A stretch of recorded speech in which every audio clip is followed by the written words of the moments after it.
오늘 설교 제목은 다시 본질로입니다. 다시 본질로. 우리나라에는 대표적인 고령의 철학자 한 분이 계십니다. 바로 김형석 교수님입니다.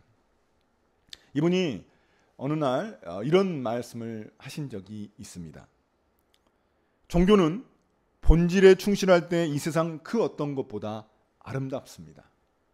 그러나 종교가 본질에서 벗어날 때에는 그 어떤 것보다 더 추해질 수 있습니다.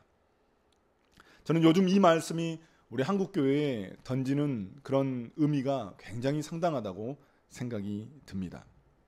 왜냐하면 최근 우리나라의 통계를 보면은 가장 종교 신뢰도가 낮은 곳이 불교, 카톨릭 또 개신교를 봤을 때 항상 개신교가 세 번째입니다. 매년 그랬습니다. 또한 기독교가 한국 사회를 위해 무엇을 해야 되는지 묻는 그런 설문에 대해서도 많은 사람들이 저출산 대책을 또 뽑기도 하고 또 기후 위기 대응 이런 거 굉장히 중요하잖아요. 이런 거를 뽑기도 하는데 기독교에게 가장 바라는 거는 그런 게 아니었습니다. 1위는 뭐냐면 도덕성 회복입니다. 도덕성 회복. 얼마나 이 기독교가 세상에서 좋은 모습을 보이지 않는지 우리가 짐작할 수 있는 그런 대목입니다. 그래서 사람들은 이런 얘기를 합니다. 이제는 교회가 세상을 걱정하기보다 세상이 교회를 걱정하는 지경에 이르렀다라고 말을 합니다. 그 이유가 무엇일까요? 왜 이 지경에 이르렀을까요? 그것은 기독교가, 개신교가 신앙의 본질을 잃어버렸기 때문입니다. 오늘 우리가 볼 말씀 누가복음 19장 말씀을 통해서 예수님이 예루살렘에 입성하시는, 예루살렘으로 들어가시는 그런 장면을 우리는 보게 됩니다. 그러나 이 장면은 단순히 과거의 사건이 아닙니다. 지금 우리에게도 신앙의 본질이 무엇인지, 그리고 우리가 나아가야 될 길은 어떤 길인지 보여주고 있습니다. 오늘 말씀을 통해서 우리의 신앙의 본질을 다시 한 번 더 돌아보고 또 우리가 진정으로 추구해야 할 길이 어떤 길인지 다시금 찾아보는 시간이 되기를 소망합니다. 오늘 말씀 28절에 보시면 또다시 등장하는 단어가 있습니다. 무엇입니까? 예루살렘입니다. 예루살렘. 항상 예루살렘을 여러분 주목하라고 말씀드렸습니다. 왜냐하면 예수님께서 9장 51절에서 예루살렘에 들어가셔가지고 계속 주목하고 있는 가고 계시는 그 길이 바로 예루살렘으로 가시는 길이기 때문입니다. 그 예루살렘은 어떤 길입니까? 말씀드렸지만 십자가로 나아가시는 그런 길입니다. 예수님께서 죽으시기 위해 가시는 그런 길입니다. 이제 그 마지막 그 여정에 도착하신 겁니다. 이제 예루살렘에 들어가시면 이제 그 고난이 시작되시는 것이죠. 그런데 이 중요한 순간에 예루살렘에 들어가려는 그 중요한 순간에 제자들에게 이상한 명령을 내리십니다. 어떤 명령인가요? 아무도 타본 적이 없는 새끼 나귀 한 마리를 끌고 오라는 명령입니다. 예수님은 지금까지 줄곧 걸어서 예루살렘까지 오셨습니다. 제자들과 함께 걸어서 오셨습니다. 갑자기 다리가 아프신 것일까요? 갑자기 내가 다리가 아픈데 새끼 나귀 좀 끌고 와. 이런 것일까요? 예수님은 걷는 걸 굉장히 좋아하셨죠. 그런데 갑자기 새끼 나귀를 왜 타시려고 하신 것일까요? 스가랴서 9장 9절에 보면은 이런 말씀이 등장합니다. 제가 읽어드리겠습니다. 도성 시온아 기뻐하여라. 네 왕이 내게로 오신다. 그는 공의로우시고 구원을 베푸시며 온유하셔서 나귀 곧 나귀 새끼를 타고 오신다. 스가랴서 9장 9절에서 오실 메시아에 대한 예언을 하고 있는 것입니다. 그래서 예수님은 예루살렘에 입성하실 때 의도적으로 새끼 나귀를 선택하셔서 타고 가시는 것입니다. 자신이 바로 이 구약에서 예언한 그 메시아라는 사실을 드러내시기 위해서입니다. 그런데 조금 이상합니다. 이 메시아라면 왕이거든요. 왕이 그 어떤 성에 입성할 때 그 왕은 백마를 타고 또 위험이 있는 엄청나게 큰 말을 타고 입성하지 이런 새끼 나귀를 타고 그렇게 입성하지는 않으시거든요. 그러지는 않습니다. 그런데 예수님은 왜 이런 새끼 나귀를 타고 들어가시는 것일까요? 여기 성경에서는 또한 아무도 타보지 않은 짐승이라고 말하고 있습니다. 아무도 타보지 않은 짐승. 이런 짐승은 하나님께 드리는 제물, 또 특별한 용도로 쓰일 때 이런 제물을 사용합니다. 이런 짐승을 사용합니다. 아무도 타보지 않은 완전히 새거, 그것을 사용합니다. 어떤 의미입니까? 이제 예수님께서 예루살렘으로 들어가셔서 자신이 그 십자가의 제물이 되실 것이라는 의미입니다. 하나님의 그 제물이 되시기 위해서 그 구별된 새끼 나귀를 타고 예루살렘 안으로 들어가시는 것입니다. 그럼에도 불구하고 우리는 여전히 질문이 있습니다. 왜 이렇게 우스꽝스러운 새끼 나귀를 타고 들어가시는 것일까요? 여러분 한번 상상해 보십시오. 예수님이 그렇게 많은 기적을 베푸셨던 그 예수님이 이제 예루살렘에 들어가시는데 우스꽝스럽게 새끼 나귀를 타고, 큰 나귀도 아니고 어른 나귀도 아니고 새끼 나귀를 타고 그렇게 들어가시는 겁니다. 심지어 그 나귀 위에는 안장이 깔려 있는 것이 아니라 제자들이 옷을 벗어가지고 이렇게 대충 걸쳐놓은 그걸 타고 그렇게 들어가신다는 것입니다. 왜 그러실까요? 왜 예수님은 이렇게 들어가실까요? 예수님은 자신이 세상 왕들과는 다르다는 것을 보여주시기 위해서입니다.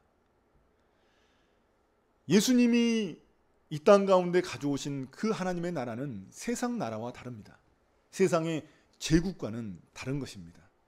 그래서 예수님은 새끼 나귀를 타고 볼품없고 우스꽝스럽고 어쩌면 진짜 너무 이상한 그런 모습으로 예루살렘 안으로 들어가시는 것입니다.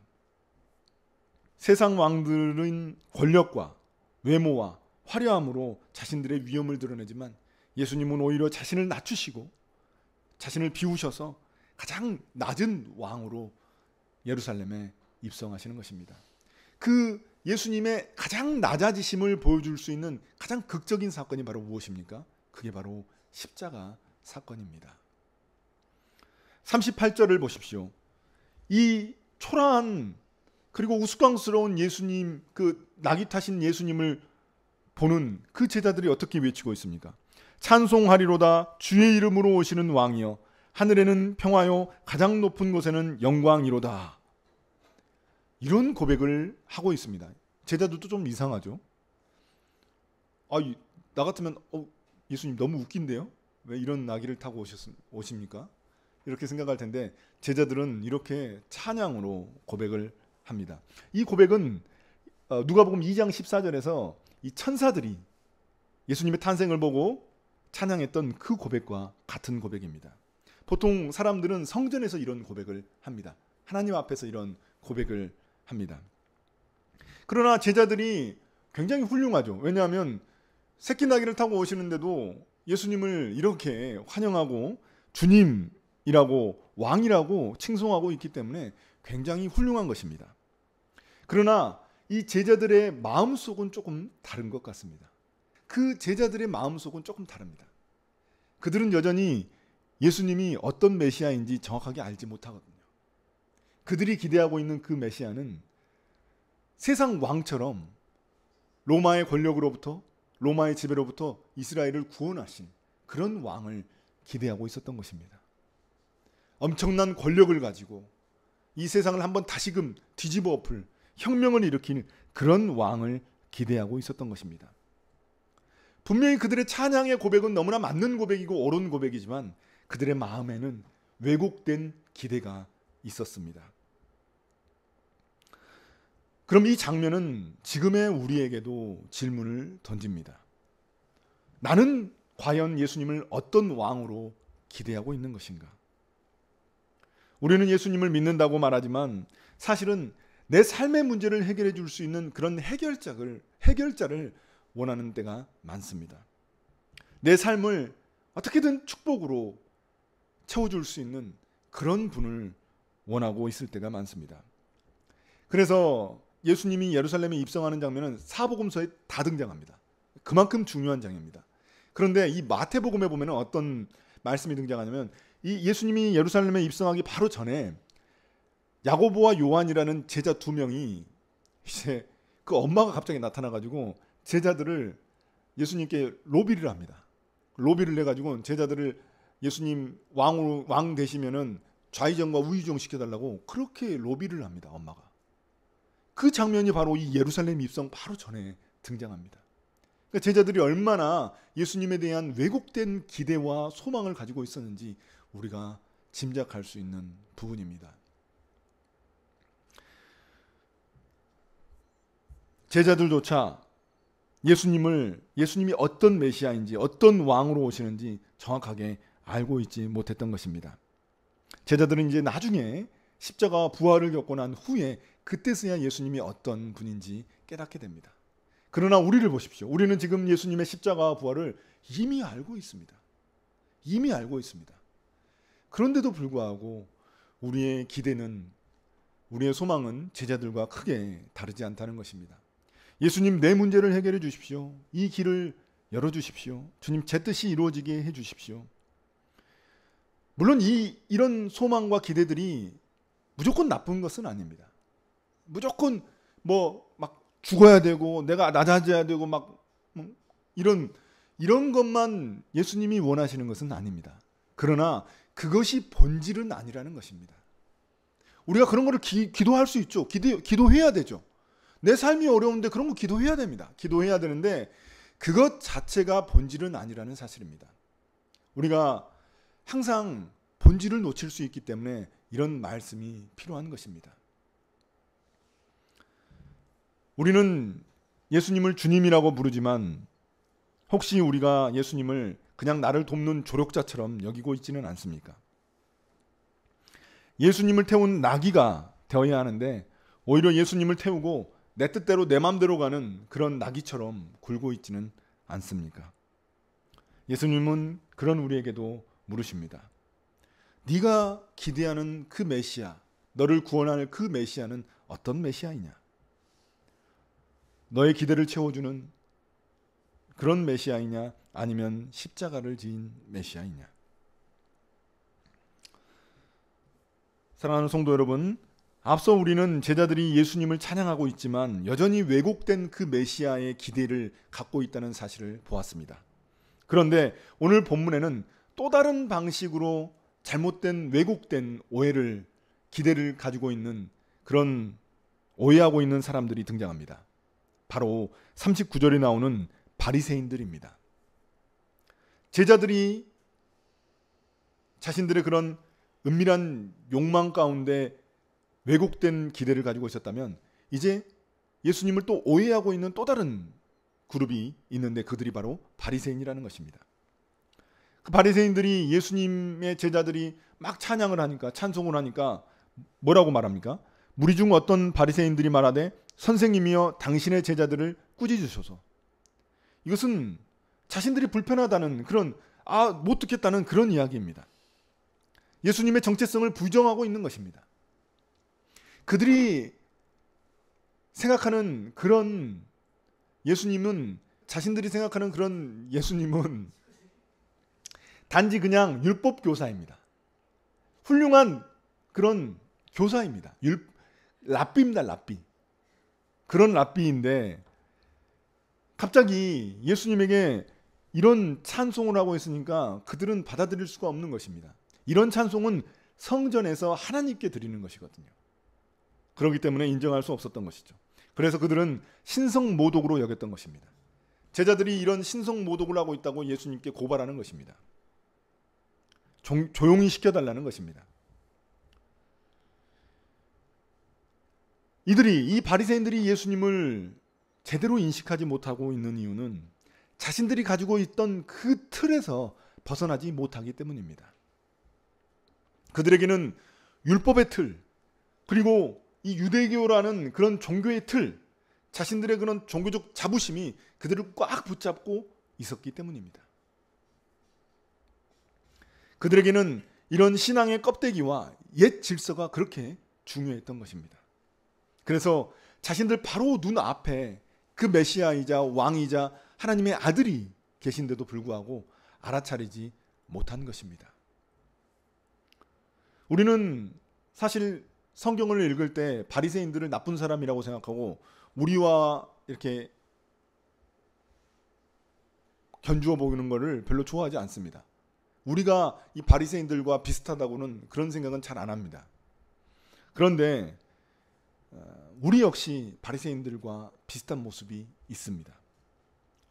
우리도 예수님을 믿는다고 말하지만 나에게 익숙한 방식과 내가 경험한 그런 신앙의 틀 안에서 모든 것을 해석하려고 하는 때가 많습니다. 내게 익숙한 방식, 내 안에서, 내 틀 안에서 누군가를 판단하려고 하는 적이 많습니다. 저 또한 그랬습니다. 저도 한 교회에서 너무 오랫동안 신앙생활을 해서 그런지, 그러니까 물론 다른 교회들, 뭐 한 교회에 오래 다니는 건 너무 중요하죠. 그런데 다른 교회를 경험해 본 적이 없어가지고 그 교회의 모습이 전부인지를 알았죠. 그런데 제가 유학을 가서 외국에서 여러 교회를 경험해 보니까 너무나 다르더라고요. 네. 너무 많은 모습들을 경험하게 됐는데 그 중에 이제 제가 영국에서 다녔던 교회가 있습니다. 영국 교회였는데 작은 교회였습니다. 한 40-50명 그 정도 되는 그런 교회였는데 그 지역에서 이제 작은 교회였는데 거기에는 이제 사람들이 기도할 때에도 이렇게 돌아가면서 이제 기도합니다. 그 잠깐 뭐 묵상하는 시간도 없고 그냥 기도합니다. 그렇게 돌아가면서 이렇게 영어로 이렇게 다 기도를 하는데 짧죠. 굉장히 짧고 뭔가 이게 막 그 전에는 방언으로 기도했기 때문에 시원함이 있었는데 막 이렇게 기도해야 되는데 조용히 이렇게 그냥 기도하니까 이게 좀 마음이 허전하기도 하고 뭐 그런 적이 있었습니다. 그리고 주일날 보면은 많은 사람들이 이게 다리를 꼬고 이렇게 설교를 듣습니다. 이렇게 고개를 이렇게 하고 이렇게 듣습니다. 그 보면은 이게 참 어떻게 우리나라에서 다리 꼬고 이렇게 듣는 사람이 있을 수가 있나 이런 생각이 드는데 그게 이제 저는 그 영국의 기독교의 실상이라고 생각을 했어요. 왜냐하면 하도 영국 교회가 죽어가고 있다고 말을 하니까 그게 실제 모습인 줄 알았습니다. 그런데 제가 그 영국 교회를 경험하고 난 후 제 생각이 완전히 바뀌었습니다. 그 겉모습으로 판단할 수 있는 그런 게 아니었습니다.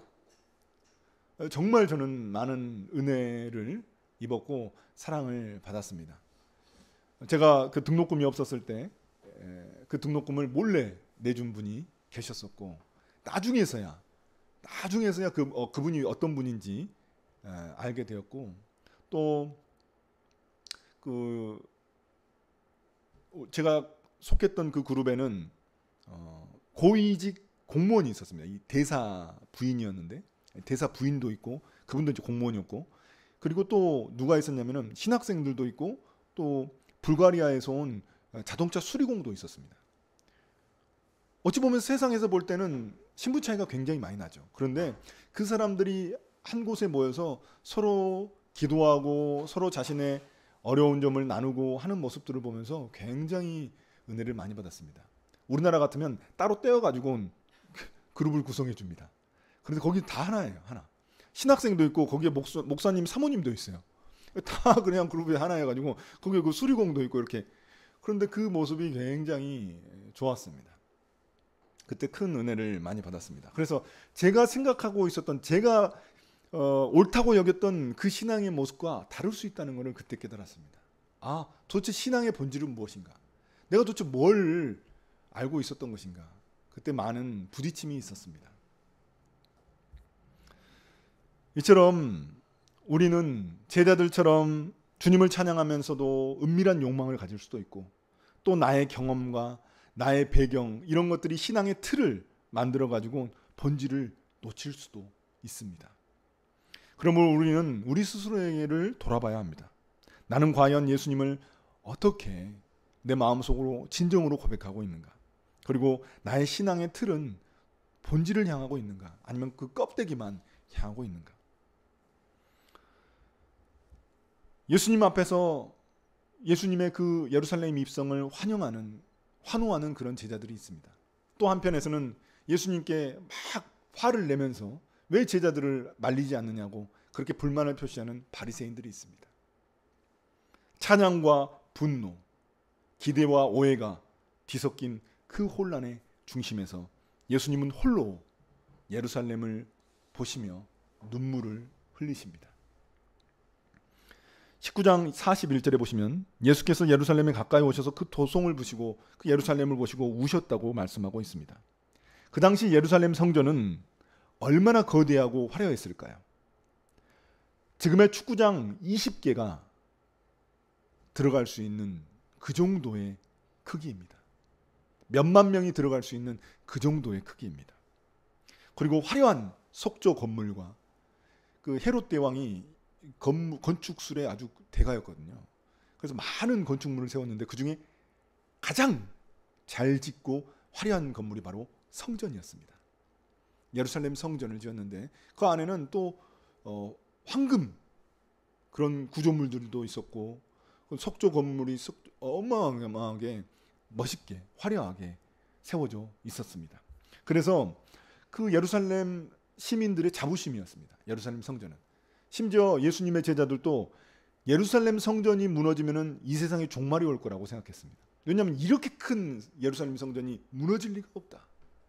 이게 무너진다면 세상에 종말이 오는 거지. 이렇게 여길 정도였습니다.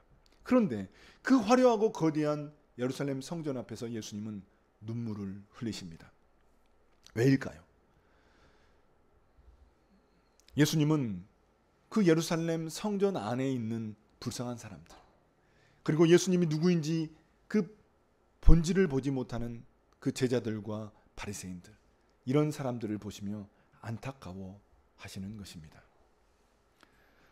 마음은 멀어진 예배자들, 그들을 향한 하나님의 슬픔이 담긴 그런 눈물입니다. 예수님은 환호하는 그 무리들 사이에서 홀로 울고 계십니다.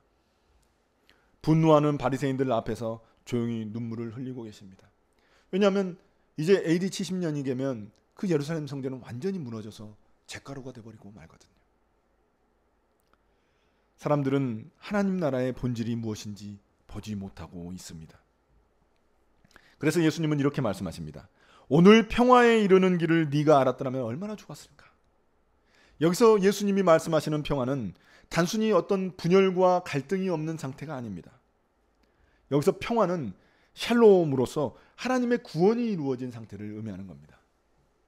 하나님과 나와의 관계가 회복되고 또 나와 내 이웃과의 관계가 회복되고 또 온 이 세상 자연과의 관계가 회복된 그런 상태를 바로 샬롬, 구원이라고 말하는 것입니다. 그것이 바로 하나님 나라의 본질이고 우리 신앙의 본질입니다. 그러나 예루살렘 성전은 평화의 자리가 아니었습니다. 45절을 보십시오. 예수님은 성전에 들어가셔서 장사치들을 내쫓으십니다. 더 이상 성전이 성전의 기능을 못하고 있는 것입니다. 성전이 그 본질을 잃어버리고 이제는 제사장들의 욕망의 그런 놀이터처럼 변해버린 것입니다. 그들의 권력과 부와 욕심이 점철된 그런 곳으로 변질되고 만 것입니다. 그래서 예수님은 그곳을 강도의 소굴이라고 말씀하시는 것입니다. 기도하는 집, 하나님과 교제하는 집이 더 이상 아닌 것입니다. 본질을 잃어버린 기도와 예배, 그런 것들만 난무한 곳이 되고 말았습니다. 무조건 기도하고 예배한다고 해서 하나님이 기뻐하실까요? 저는 그렇게 생각하지 않습니다.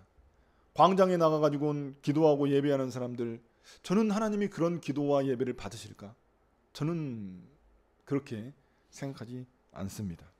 본질을 잃어버린 기도와 예배는 오히려 하나님의 심판의 대상이 될 뿐입니다.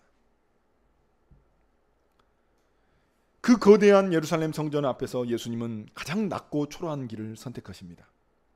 왜냐하면 예수님이 이루시는 그 평화는 어떤 세상 왕이 무력과 힘으로 이루는 그런 평화가 아니라 십자가에서 자신의 몸을 내어주심으로 이루시는 평화이기 때문입니다.